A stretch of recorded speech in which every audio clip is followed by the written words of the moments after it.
असद सरकार का सीरिया में तख्ता पलट हुआ, जिसके बाद से इजराइल एक्टिव मोड में आ गया। गृहयुद्ध की आग अभी शांत भी नहीं हुई थी कि इजरायली सेना ने सीरिया पर ताबड़तोड़ हमले शुरू कर दिए। इसी बीच इजराइल ने कुछ ऐसा किया जिससे मुस्लिम देश भी भड़क उठे हैं। दरअसल इजराइल ने गोलान हाइट्स के नजदीक सीरिया में कुछ जमीन पर कब्जा कर लिया है। इजराइल के इस कदम की सऊदी अरब, कतर और इराक ने कड़ी निंदा की है। सऊदी अरब ने कहा कि इजराइल अंतर्राष्ट्रीय कानूनों का लगातार उल्लंघन कर रहा है।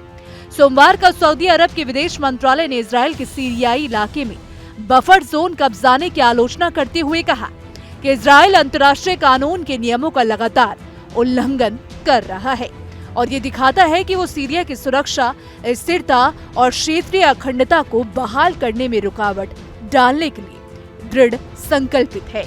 सऊदी विदेश मंत्रालय ने अंतर्राष्ट्रीय समुदाय से इजरायली कार्रवाई की निंदा करने का आह्वान किया और कहा कि गोलान हाइट्स एक अधिकृत अरब क्षेत्र है। इजरायली कार्रवाई पर कतर के विदेश मंत्रालय ने एक बयान जारी किया। सोमवार को जारी बयान में कहा गया कि कतर इजरायली घुसपैठ को एक खतरनाक घटनाक्रम, सीरिया की संप्रभुता और एकता पर एक जबरदस्त हमला और अंतर्राष्ट्रीय कानून का घोर उल्लंघन मानता है। बयान में कहा गया कि सीरियाई क्षेत्रों पर कब्जा करने की इजराइल की नीति क्षेत्र को और ज्यादा हिंसा और तनाव की ओर ले जाएगी। इराक ने भी इजराइल के कदम की आलोचना करते हुए कहा कि अंतर्राष्ट्रीय कानून का गंभीर उल्लंघन है। इराकी विदेश मंत्रालय के एक बयान में कहा गया, इराक सीरिया की संप्रभुता और अखंडता को बनाए रखने पर जोर देता है। हम संयुक्त राष्ट्र सुरक्षा परिषद से अपनी जिम्मेदारी निभाने और इस आक्रमण की निंदा करने, इसे रोकने का आह्वान करते हैं। असद के हटते ही बफर जोन पर इजराइल ने कब्जा किया। दरअसल रविवार को सीरिया के इस्लामी विद्रोही गुटों ने असद का तख्ता पलट कर दिया। यह खबर आते ही इजराइल ने तुरंत कार्रवाई की और कब्जे वाले गोलान हाइट्स को सीरियाई नियंत्रित क्षेत्रों से अलग करने वाले बफर जोन पर कब्जा कर लिया।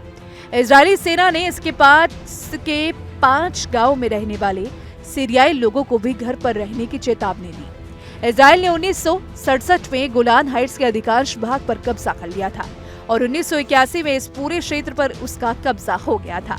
असद की सत्ता गिरने के तुरंत बाद इजरायली प्रधानमंत्री बेंजामिन नेतन्याहू ने इजरायली सेना को बफर जोन पर कब्जा करने का आदेश किया था। ये बफर जोन 1974 में सीरिया के साथ युद्ध विराम के तहत स्थापित किया गया था। सोमवार को पत्रकारों से बात करते हुए नेतन्याहू ने कहा कि कब्जा किया गया गोलान हाइट्स हमेशा के लिए इजराइल के पास रहेगा।